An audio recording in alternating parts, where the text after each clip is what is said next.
Dragon's Project baka mo. Nako. Hindi yan para sa'yo, pre. Hindi para sa'yo. Yung mga tipong pag-hobby mo, pag tinanong ka nung hobby mo, ang sagot mo, nursing. Nako. Gusto magnegosyo pero gusto walang gagawin tas kikita. Hindi hindi para sa inyo to, nako. Ay, nako.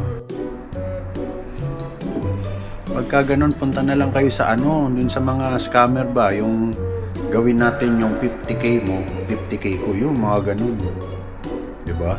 Tsaka, okay lang naman siguro yung mindset na yung...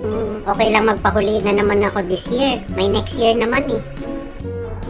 Anyway, kape-kape kayo dyan and enjoy the view.